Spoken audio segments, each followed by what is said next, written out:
Welcome to the Collecting the Past podcast. Funded by the National Endowment for the Humanities and in partnership with the Flannery O'Connor Institute for the Humanities, this project paired students from Georgia College with community members to collect oral histories from individuals who either lived in Milledgeville during the heart of O'Connor's writing career or whose lives were shaped by events that took place during this period. Our goals with the project are to expand the existing historical narrative of our town by documenting unwritten life stories and creating a public digital archive. As you'll hear, the students had fun creating their own podcasts in the style of their choice. Like our narrators, each episode has its own personality. All right, so today we're doing a oral history interview. I'm Taylor Swords, and I'm with Dr. Sarah Gordon. All right, so for starters, I just want to start off light and airy. What was like your favorite video game or like board game or outside game that you played like as a child? We didn't have video games when I was a child. I know. We played outside, and of course we played Monopoly and Parcheesi and stuff like that. Yeah, with my brother and sister. It was fun. All right. Yeah, no, Monopoly is probably one of my favorite board games of all time. Really good. I'm It glad it's is. still around. I know, especially like the older version with like the airports, not like the Yes. trains. I like the little figures, when I was a kid. I probably still would. Off of that, what is one of your favorite like childhood memories that you always look back on? Oh, we had ponies when I was growing up. My father loved horses, and we had ponies. And riding ponies and reading were my two favorite things. They're very different, but we had a good time outdoors riding our little ponies, Trigger and Trigger Jr. And then I was just a real bookworm from the very beginning. So I would stay inside reading or be out on my pony. Did you have like a favorite author growing up? Oh, I read so much. Yeah, I think, my mother read us The Adventures of Huckleberry Finn. And when I used to teach that in American literature, I would think, how did my mother read this dialect? But she got it. So that was one of our favorites. Mark Twain was a real favorite. Then I grew up and read some of the women writers, like Flannery and others, right? All right. And then what were some of like the popular like fashion trends while you were younger that are still probably popular today? Well, when I was back in the 70s, bell-bottom trousers were very popular, and I see that they're coming back. I remember those old jackets and blouses that had shoulder pads, which fortunately have gone their own way. They were awful. They have these big old shoulders. Yeah, I don't know about what's lasted. I mean, the fact that women can easily wear slacks now, even to work in, is really a change. When I was in college, we couldn't even wear Bermuda shorts on the front of campus. We had to have a trench coat on over covering ourselves. So we've come a long way, baby. Yeah, no, I do. I do notice like the bell bottoms are definitely making it. Yes, I love those. They make everybody look good, I think. Yes, I agree. What was your home life like growing up? Well, my father was a businessman and my mother was a teacher. My mother taught Latin and algebra in high school. I mean, had both of those sides of the brain worked. My father was a businessman, and he was also the mayor of our little town for 15 years. And so we lived in a good neighborhood and played outside at night until we were called in. And it was a very healthy, natural childhood. We weren't looking at our little cell phones all the time. We didn't have cell phones, so I've come a long way. I've lived a long time. You know, the technology advancements have Oh definitely man. changed, Oh man. even just within the past 10, 15 years. Oh, it's truly amazing. I mean, I can't even keep up with it. And I don't think most Americans can keep up with it, really. So what is your major? So What? I'm a history major with Uh-huh. a minor in justice and political science. Ah, that's a good combination. Good for you. What year? I'm a senior. Ah, I'll graduate in December. are you going to go to graduate Yeah, school? no, I'm debating it right now. I'm either going to do graduate school or go to law school. Ah, my sister's an attorney, retired now, and my brother's an attorney. So, I'm stuck between these two lawyers. They like it. They like it, but they envied me my life in reading books. Mhm. Didn't make as much money as they made, though. Let me tell you. But at least you were happy. That's right. That's the goal, isn't it? I think. Mhm. And my mother always told me if you do what makes you happy for the rest of your life, you will always love your job. But if you do something that you hate, you'll always dread it. Well, and I used to tell my students at Georgia College that I used to tell them, pick something you really love because you're going to be doing that 9 to 5 and maybe even after that in the evenings. And, I picked something I really love. So I feel very fortunate in having had my career. Well, what you already told me what your parents did. How did that shape your future job aspirations? Oh, my mother told me to stay away from teaching. Well, she taught in public school, and so it was a very different thing. But actually, my father had 7 sisters, and they were all older than he, and they all went to college.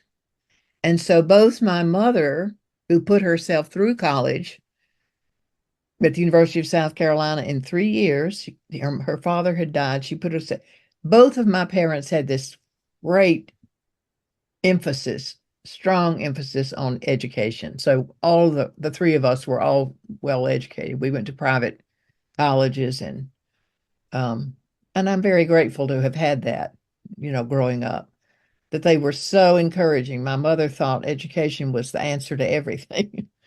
I wish the American people thought that right now, but you know, this is the way it is. Yeah, no, I see a lot of people not want to go to college because I feel like it's a fear for them because they see people who don't go to college making so much money without the Exactly. degree. Right, right. If money is your object, it's not, college is not the answer. College is supposed to, let you experience various points of view and ways of looking at the world. And, we're privileged to be able to enjoy that. I hope you have enjoyed your time. Have you enjoyed your time? I have, Good.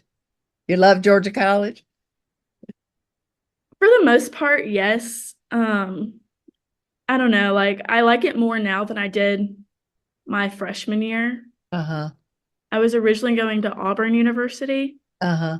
Oh, you've Mhm. probably gotten a lot more personal attention at Georgia College, haven't you? Oh yeah. Oh yeah. Yeah. The history department's a really strong department. Yes. I love all of my professors and they're very Wonderful. personable. Yes. You can always go in and talk to them. That's the great thing about a smaller university, I think. Yes. Right. Where's your home? So I am originally from Georgia. I grew up in Peachtree City, Georgia. Oh, that is But sure. recently I moved to Navarre, Florida. Well, my parents did. And so I'm finishing up school here and they're living at the beach. They're living their best life. Well, good for them. Yeah, no. And then my sister, she also attends Georgia College. Well, good. So Yeah. she's behind you? Yes, she is a freshman this year. Ah, She's early childhood. She wants to oh, teach. yes. Well, must be a teacher. Well, you can't have enough good ones of those. That's right. She's been wanting to do it since second grade, so Good for her. I don't She's know. in for it, but she'll enjoy it. Yeah, some of my best students turned out to be elementary education students, and they were out there teaching and doing good things, and some of them still are. Yeah, it takes a lot of heart to want to do And that. patience, Yeah. patience. Yes. Especially with little kids, even high schoolers, even high schoolers. Oh, yes. All of teaching involves patience at some level, I think. I Yes. agree. All right. And then, so you're obviously not a first generation college student. No. I am. I am Good a, for you. yes. My parents were very fortunate with not going to college. They were one of those people went straight into the career field, and my mom worked her way up. And Well, then my good for her. dad, That's impressive. oh yeah, she's really like I envy her for like just her dedication and her hard work. And on that note, you already told me that your religious background was Well, I was born into the Presbyterian church, and I became, because of Flannery O'Connor and some other writers that I was reading in the 60s, I became a Catholic. And then this is, of course, making a long and interesting story, very brief. But then I became a very strong feminist, and I couldn't stand the treatment of women in the Roman Catholic Church. And so I dropped out of there and kind of spent a while seeking. And I'm now an Episcopalian. So I'm still a seeker, though. In fact, I'm having lunch after this interview with a local Presbyterian minister whose classes I'm sitting in on. He's really a neat guy and smart as a whip. So I'm always seeking, always searching. that's basically that's kind of like how I would describe myself as well, always wanting to find like not necessarily like the next best thing, but what benefits not only myself. Yes, Way. yes. What does some good in the world, right? Yeah. Yes, me too. And so you said you were a professor at Georgia College, I was. and you I said was there for 30, really altogether 35 years. I came there in 1968 with a master's degree because there was an opening in the English department, and I loved Flannery O'Connor, and she had been dead 4 years, and so I was offered the job and took the job. And then when I was finishing my PhD in 1973, the English department at Georgia College called me and said, "We have a vacancy. Would you like to apply? We liked your work." Nobody was nobody was calling PhD candidates, in those days and offering them a chance at a job. So I said, "Oh, sure." I wasn't sure I wanted to go back to the South, but by that time, the college had the Flannery O'Connor papers in her library. And so that was a real incentive to me. So I went for the interview and took the job. So I was there from 73 until I retired in 2003. So that's actually 30 years. But then I had some years I bought back. So a long time. I saw a lot of changes there. were you there whenever it was still considered the women's college? I came the year after it went co-ed. And so I still maintain contact with some of the first guys who came to Georgia College as male students. And they were from, some of them were from New York. One of my favorite friends now is one of the people I taught in 1968 who was from New York State. And I keep up with a bunch of those people in the class of 68. Because it was a strange and difficult time for some of the women students because here came these men. But it all worked out. It did work out. I think it was a good move.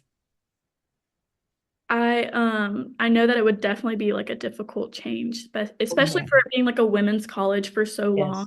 Yes. Yes. And I had gone to a women's college, and so I knew what it would be if my college went co-ed, which it has now done, alas. And from my point of view, I didn't want it to go co-ed, but some of them have to do so to survive, in this very, very strange time for academic institutions. The this little college in Birmingham Southern College, has just closed. It's been there for years, and they closed it because they, couldn't maintain it. So that's kind of a tragedy to me. So I think Georgia College made the right move. And then, of course, it became the Liberal Arts College of Georgia while I was there, 1996, 97. And I actually chaired the search committee for the president, who was the president then, Rosemary DiPaolo. And she was terrific. So we had her, and then we had another woman president, Dorothy Leland, who came after Rosemary, and then Dr. Dorman. So I think we've had some good presidents. I don't know the president. Well, Kathy Cox, I do know. I gave a lecture, and she came in to hear me when I was there last fall. And so we got to meet and chat. She seems like a lively, enthusiastic administrator. Would you agree? Have you met her? I have met her. She is really sweet, and I want to say she was in charge of something with like Mercer Law. Yes, she was. Yes. I'm not sure I think she was on the law school faculty. I don't think she was the dean, but maybe she was the dean. I'm not sure. Like, She has a law degree though, that's for oh sure. yeah, Yeah. Like because you are, right? I know. She's very much like I could see her being me in like 40 years. Good. She's a good role model, right? I agree. So what was it like when Georgia College became like a liberal arts institution? Oh, it was really wonderful. And it was essentially because of Flannery O'Connor, because we had the O'Connor papers. And the chancellor of the university system was Stephen Porch at that time. And he actually had written a dissertation for his PhD that included Flannery O'Connor. So he was already a fan before he became the chancellor of the whole university system. And so we already had an in, but he really appreciated the fact that Georgia College had the O'Connor collection, and people came from all over the world, still are, of course, to work in the papers and study there. And so that was our in. And he was very clear to me about that. He was very clear that was, and we were extremely excited. I mean, and also it meant an influx of funds for programs that probably wouldn't have been funded had we not become the liberal arts. Every state has one. And there was quite a process of getting us accepted. We had to have interviews with people from other state liberal arts colleges like Truman State and the University of North Carolina at Asheville and College of Charleston in South Carolina. Those are 3 state liberal arts universities. So it was a wonderful process, an exciting time. And it's really been terrific for Georgia College. I think the standards have even gotten higher, and the academic standards, and we've just got great faculty, I think. I left feeling very good about it. I would agree from like a student standpoint. Right. A lot has definitely changed. I can see there's like a big difference. I feel like my hardest time in freshman year was juggling the academics. Really? Yes, because I went from a high school where like I did dual enrollment classes, so I thought I had a concept of what it was like What to be college would be like. Yes. and I was in for a rude awakening. I was Oh, like, yes. I had that too as a freshman in college. Yes. I came from a little high school of 100 graduates, and I thought, oh my Lord, I've been thrown into the deep end of the pool. But I made it, and you did too. I know. It's Yeah. definitely trial and error. It's just Yes. can't And be it's also kind of understanding how to study and, what your priorities have to be. And some of us got by kind of easily in high school because we were smart and we made A's, and but we have some competition now at a school like Georgia College, right? No, I never studied in high school. Never studied, always made good grades. And so I was like, oh, let me just try that in college. Well, No, you must have done well on the SAT. Did you do well on that? Pretty I well? didn't have to take it, but I did take the PSAT and I got a 1350 on it. Oh, good. That's good. Yeah, that's good. Good score. Mhm. And then I want to say like definitely transition wise from because I came to Georgia College 2021, so the year after COVID hit. Oh, wow. Yeah. It was definitely like Great time. Yeah. I can't imagine being there. I can't imagine being going to college in COVID, going, that would be so strange. it was a unique process, especially because like by the time I was coming to school, mask mandates were being lifted. Um, we But were you allowed did to kind be of in. know where to go. Yeah, I mean, whether to mask or not mask or, Mhm. yeah. Yeah. So were masks required in? Um, I don't believe they were required at the time. I think they were recommended. Hmm. And I think it was based off of like professors' like preferences and stuff. Like, Yeah, and probably the size of the class and proximity of the desks and so yeah, forth, right? yeah, because COVID was very much still very active. And I just remember like vaccines were like the school was like having free vaccines through the wellness center, and That's right. it I was did hear that. it was a wild time. It was very wild Well, you because could write when you get to be a historian, a famous historian or a famous attorney who writes about history. You can write about your first years in college during the COVID pandemic. I There's a know great subject. I know because people 50, 60, 100 years from now are gonna be like, oh, what's COVID? Like, Yeah, what was that all about? Exactly. yes, Exactly. it's kind of like me asking my great grandmother. My great grandmother was born in like 1918. So she was a child during like the Great Depression era. And Right. so she's like, yeah, no, like it was very difficult. And she'll tell me stories about it. I think that's why I have such a love for history. Yes, because she told you stories and you got interested, you got hooked. And the American history is really interesting. And Oh, of course, we're in a very interesting time right now. I Very know. It's very like from just within the past 10 years, like everything has changed so much. It's hmm. very like I don't know how to describe it. Chaotic, maybe. Exactly. Yeah, it's chaotic. And it's a little frightening for our Yeah. government. Oh yeah. Yeah. Very like me being like a political like science minor, I love this. Like I love learning about all of this and seeing especially the election process. Hmm.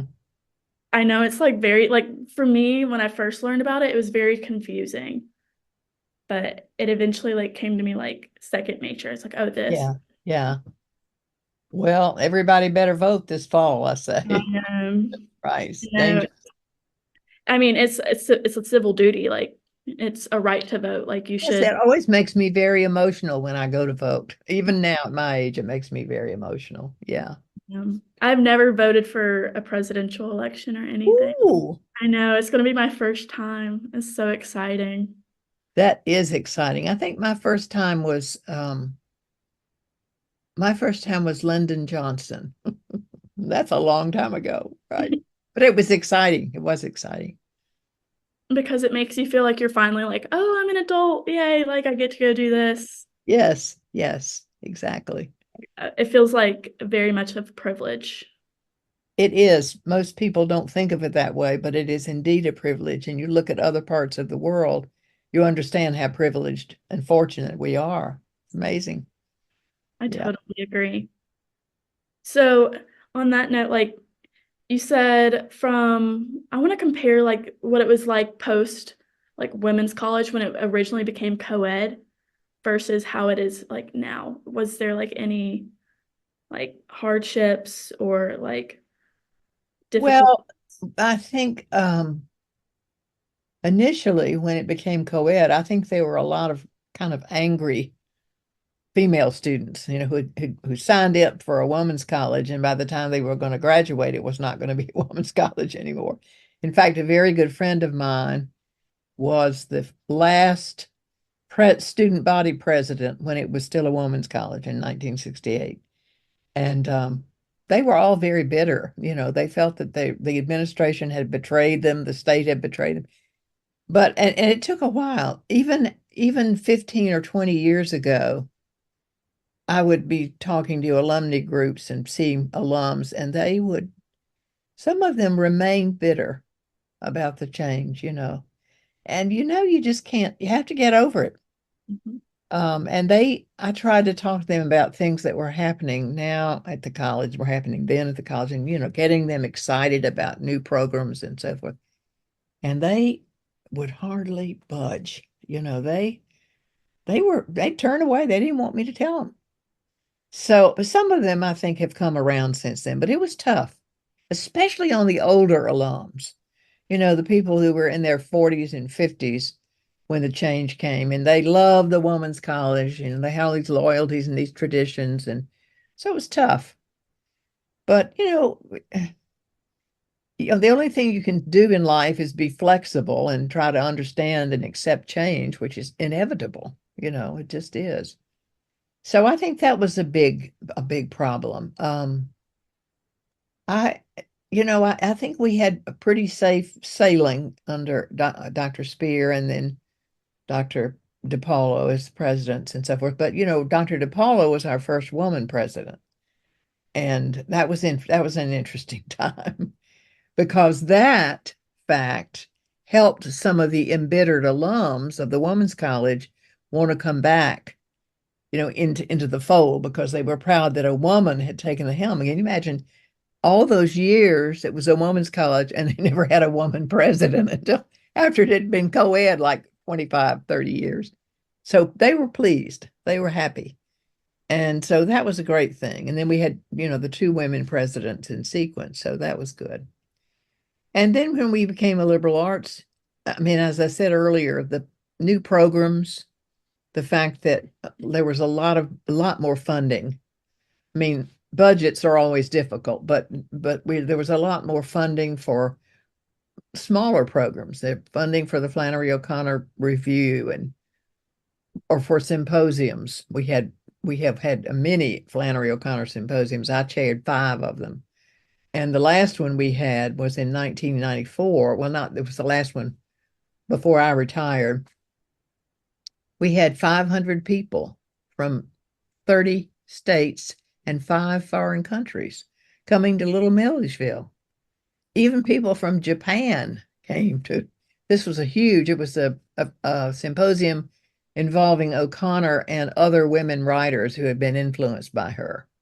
And so we had all women writers and huge, really successful weekend. We had art shows and music and had Leo Kottke come and do a concert. And so it was just and it was like a different time. It was like a different time.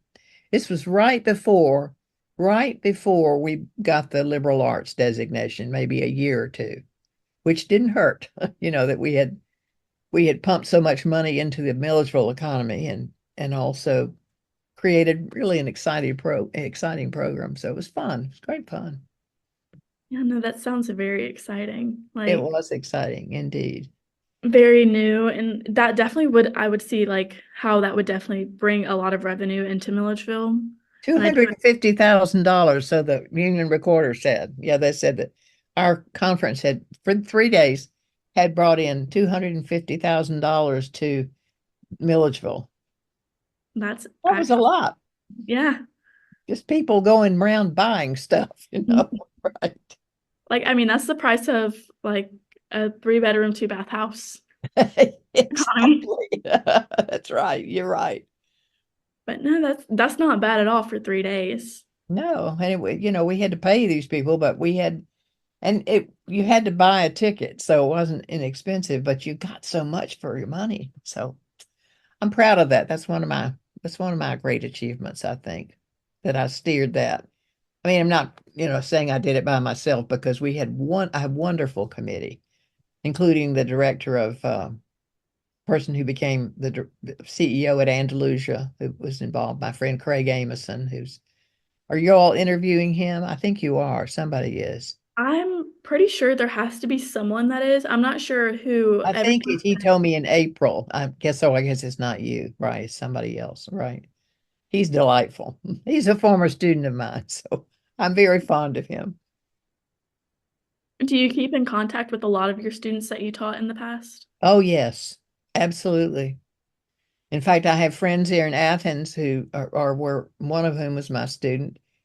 And that's why I'm on Facebook, is because I keep up with people I taught in the 70s, the 60s, the 70s, and the 80s, and we're still exchanging poems and jokes, and so it's great fun. It's a way I see how they look and they see my white hair. I used to have long straight hair, kind of like yours.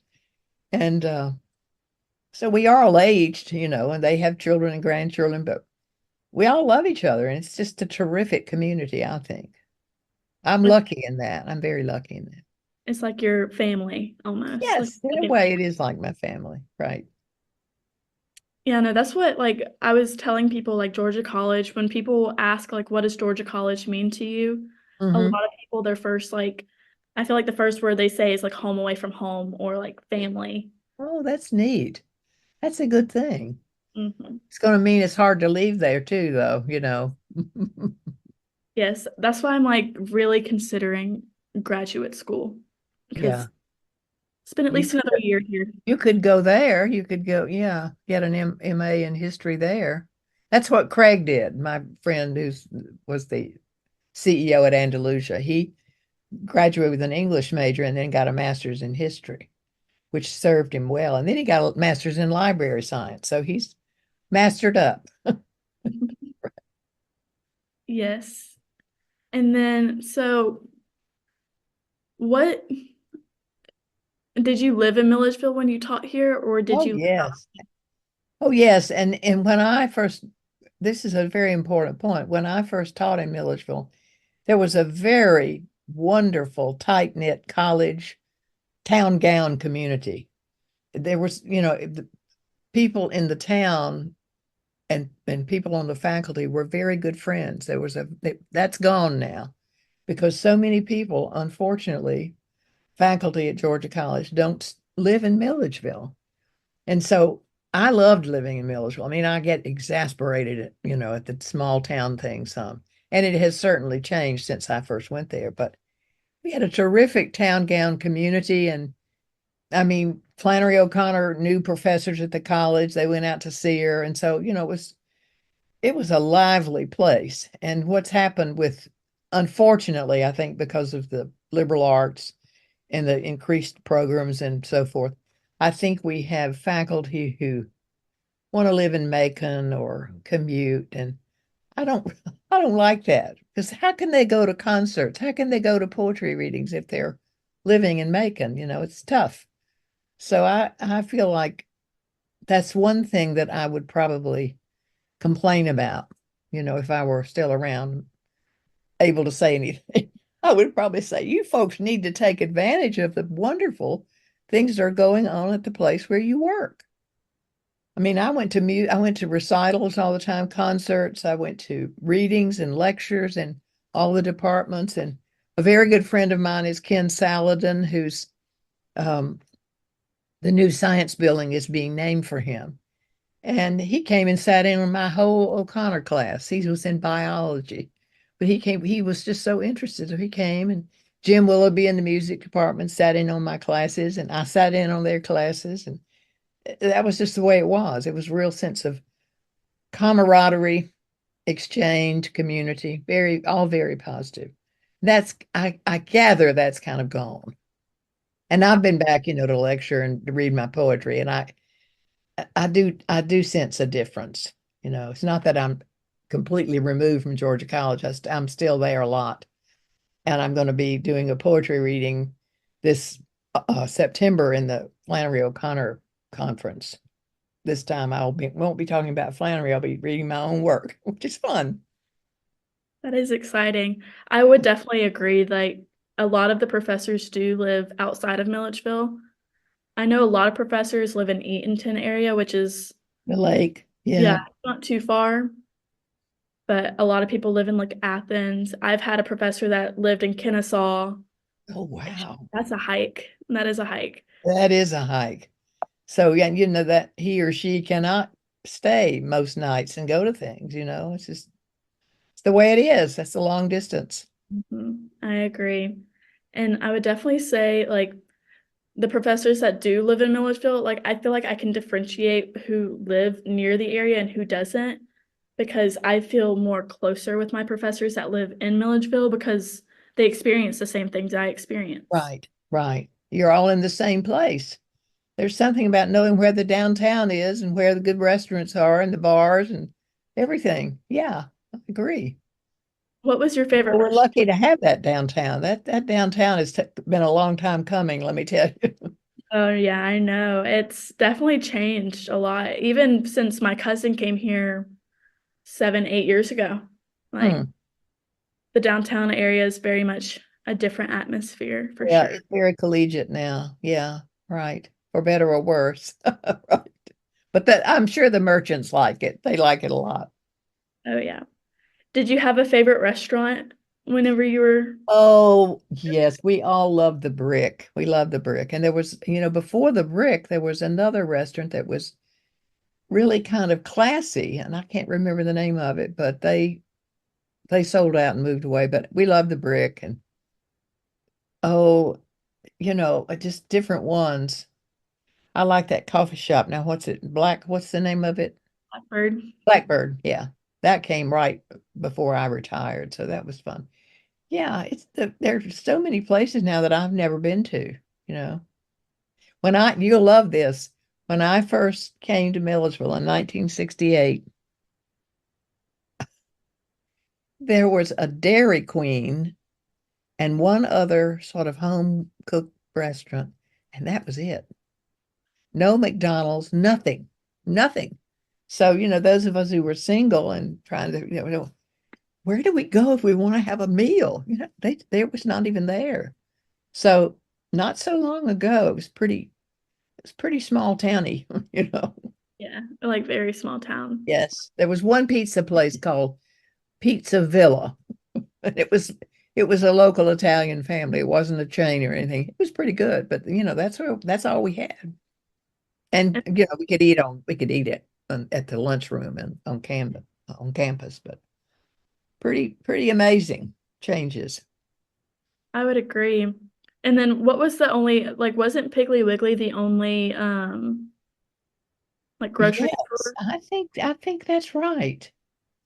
Although, yeah, because there was a Piggly Wiggly downtown and there became a Piggly Wiggly out on 441, sort of before you get to Hatcher Square Mall in that area.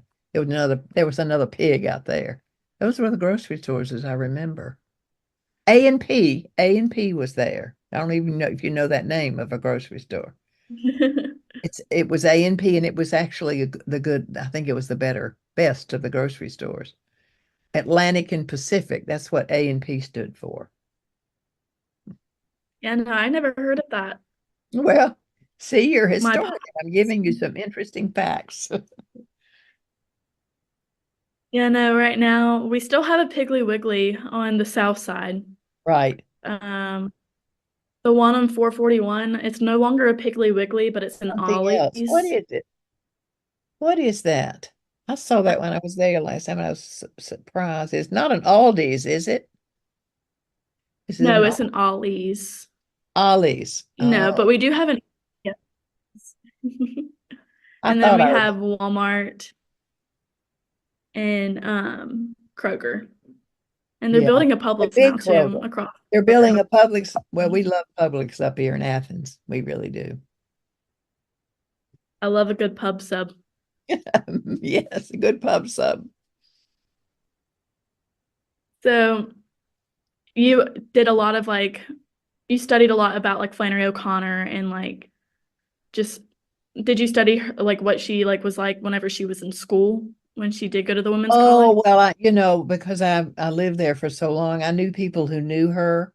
I knew her mother, Regina, and I taught the Flannery O'Connor course for 35 years, and the longer I stayed, the more I knew, the more I talked to other scholars, the more I learned. Um, Flannery was a day student. She walked from the Klein house to the campus, and she graduated in 3 years because she was really smart. And she was a character. She was a character. Apparently, she would walk down the halls, and if you saw her and she was a friend, she would say, "Greetings." That's the way she wouldn't say hi, she'd say greetings. So she was, and she had, she was a cartoonist. She was writing. I think it was kind of an accident that she ended up at Georgia College because her father died when she was 15. And like her cousins, she might have gone to Radcliffe or one of the, Seven Sisters, but she wanted to stay home because her mother was grieving and she was grieving. And so she became a day student. And how lucky we were that she did that. So, she drew cartoons on the walls of the then student cafe. It was in the bottom of Parks Hall, and she did these wonderful large cartoons of the girls, her classmates doing this, that, and the other. They were wonderful.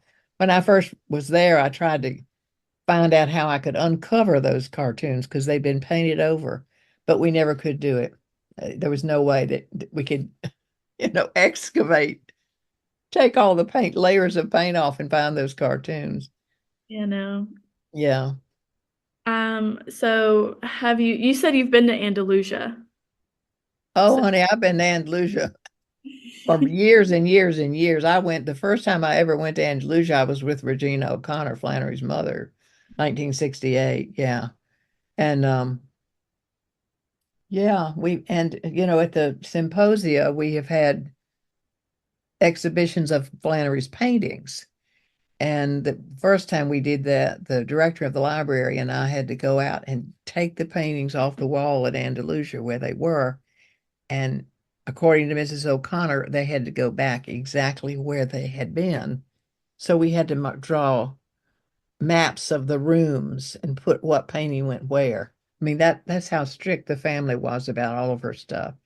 So yes, and actually the Literary Guild, which I think is still alive at Georgia College, had a picnic or two at Andalusia. And one time we had a Flannery O'Connor scavenger hunt at Andalusia. Two of my students made up the list of, you know, things they were to hunt. And they had a bucket of lye, they had a fake Bible, they had a wooden leg, they had all stuff. We had a great time. It was a great experience. So and then Mrs. O'Connor got older and she was afraid of fire out there. So she kind of closed it up. And then, in the last 15 years, 20 years, it's been open again and it's been renovated. And I was on the board for a long time. I think it really looks good now. I think people love to go out there. Flannery fans are, they are determined. They are determined they're going to see her place. And it's open and it's great. do you have a favorite room? I like to look at her bedroom. It's so spare. Have you been out? Have you been out there? And it's so, of course, the typewriter was not ever by the window because she didn't want to be distracted while she was typing her work. I like it because, it's such a reminder of who she was with the crutches that she had to rely on with lupus and the just the whole very sort of plain, it's like a plain room, PLAIN. And it just moves me. It's very moving to think of what she did in 39 years before she died. She was incredible. Yeah, no, because most people don't do that within their first 39 years. Normally, majority of the time people will publish work and all of that in a much longer time span than what she did. My phone is ringing, but somebody will get it, I think.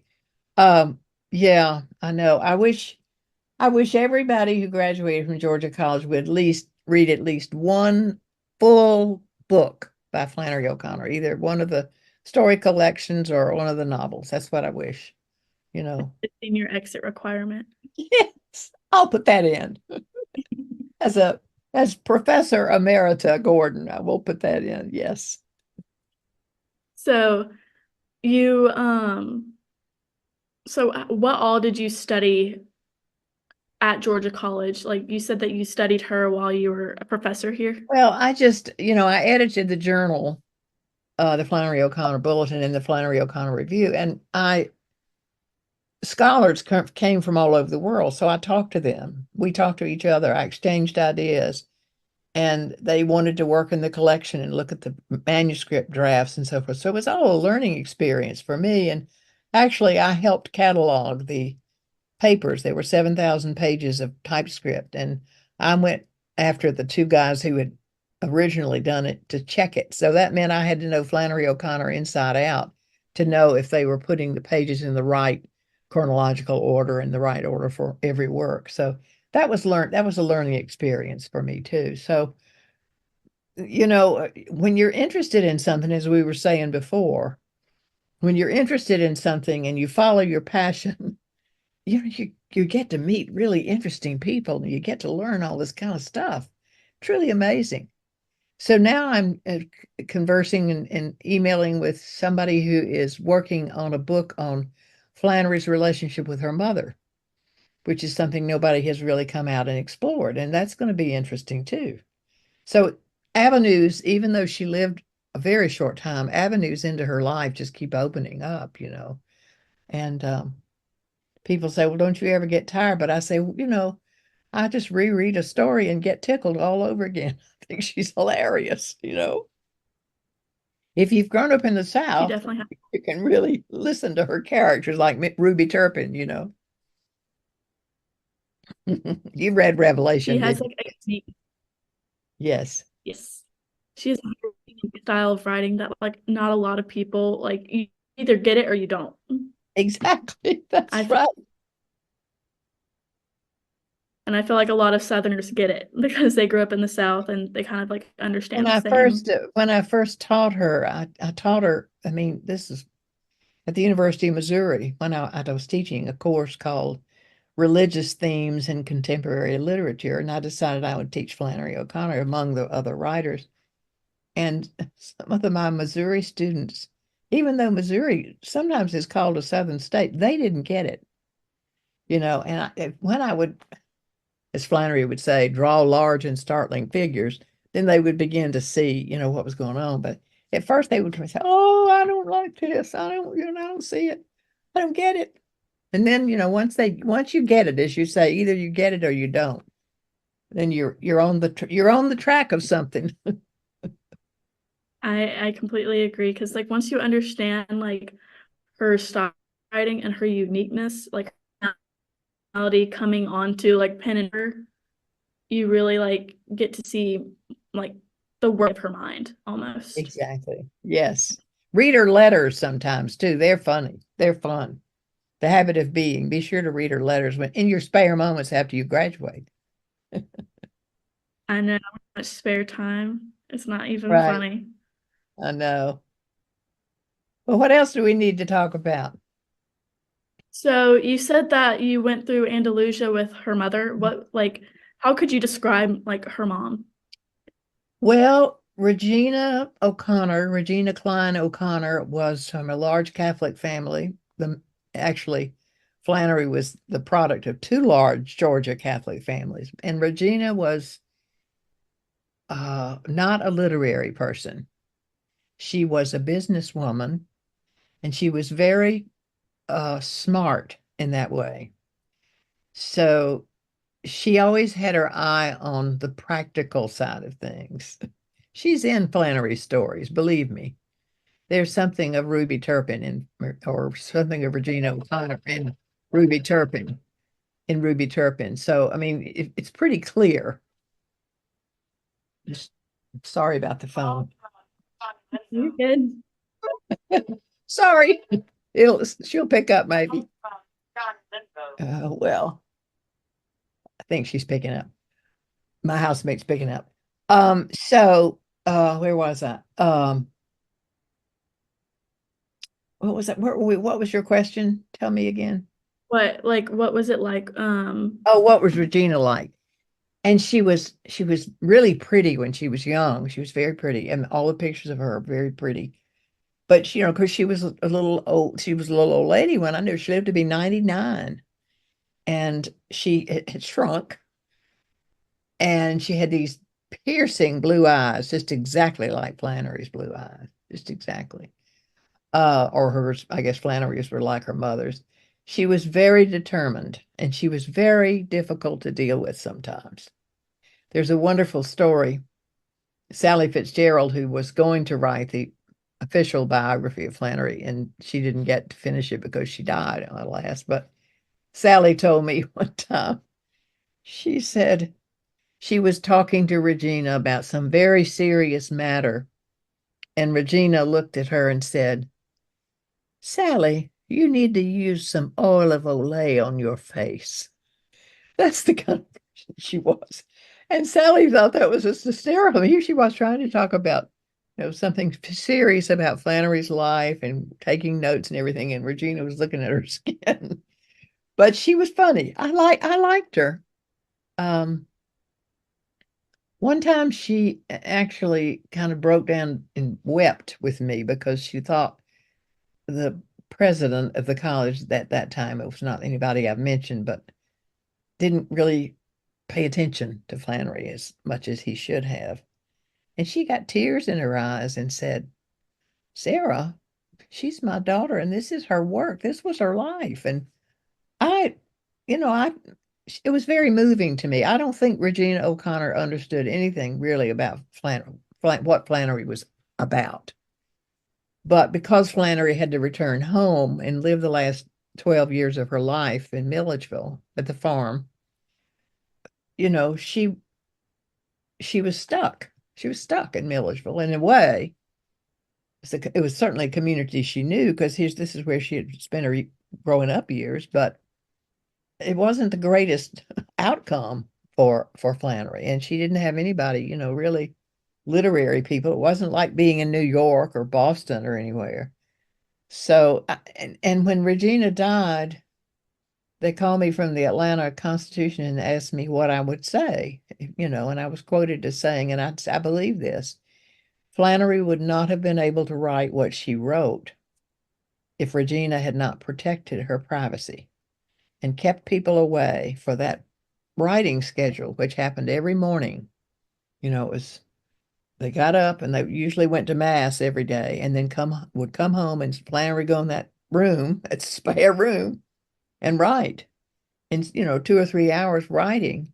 And then they would go back into town for lunch at the Sanford house. And then Regina would very carefully monitor the people who would come in the afternoon to visit, any local people. She would keep, because Flannery would get tired and she was ill. She was really ill for the last 14 years of her life. She was sick, with varying degrees of health and feeling good. So I applaud Regina for what she did, not understanding what her daughter was doing, but still making way for her. And I think that's a great credit to any mother, Yes, I agree. That's very moving. And I would definitely say I don't know much about Flannery O'Connor, and I don't know much about like her family and her lifestyle or like anything like that. I didn't know who she was before I came to Georgia College, if I'm being honest. Failure I of your know. high school English teachers. Oh, I know. I didn't know who it was, and I came to Georgia College like, oh, Flannery O'Connor, oh, Flannery, and I was like, who is that? Right. And I don't think I read Flannery O'Connor until I want to say this past semester. Like I just started like reading some of her work, but I Well, don't know. good She's for a you for very doing it unique. on your own. So did you have freshman English at Georgia College? No, so I did dual enrollment and I did English dual I enrollment. So see. Yeah. Oh, did I that. see. Yeah. Well, if you'd had me for freshman English, you would have been reading some Flannery O'Connor. Not all Flannery O'Connor, but you would be reading enough to be informed. Yes. Good. I'm But glad no, you're reading or read more. yeah, I would definitely say I read a lot more now that I'm older than I did in high school. I hated reading. Really? Oh, Yes, I hated reading, but now I don't like being forced to read. So when someone's like, "Oh, you have to read this book," I'm like, "Oh."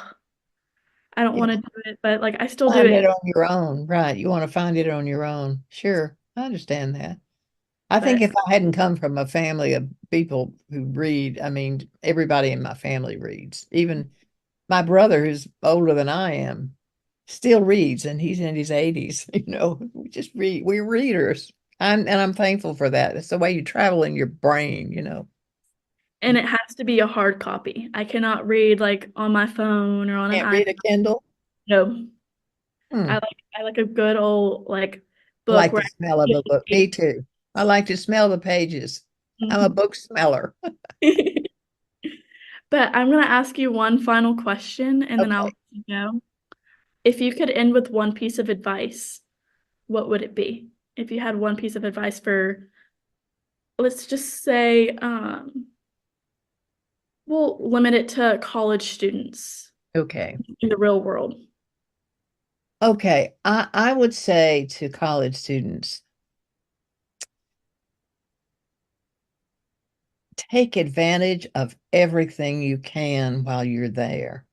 This is the most privileged time of your life when you can not just, go to the bars or go to concerts, the of music that and you listen to all the time on your phones, but try everything you can try in terms of concerts, poetry readings, lectures. This is the most expansive time of your life. I'm so grateful that my own undergraduate experience was terrific. And I look back now and I think, but I'd still like to do it over again. I still like to go back and all those classes I kind of, snoozed through or, just the wanted to get out of, and all the concerts, all the lectures. I didn't hear William Faulkner lecture to the University of Virginia when I was in college, and I had a test the next day, so I didn't go. Just crazy stuff like that. So, enjoy and learn and expand is what I would say. We hope you enjoyed learning more about the people and historical events connected to Milledgeville and Flannery O'Connor in this episode. If you or someone you know has stories to share related to either of these topics, we'd love to hear them. In addition to documenting community memories, you'll also help us preserve your story for future generations. Visit our website, collectingthepastmilledgeville.wordpress.com, to learn more.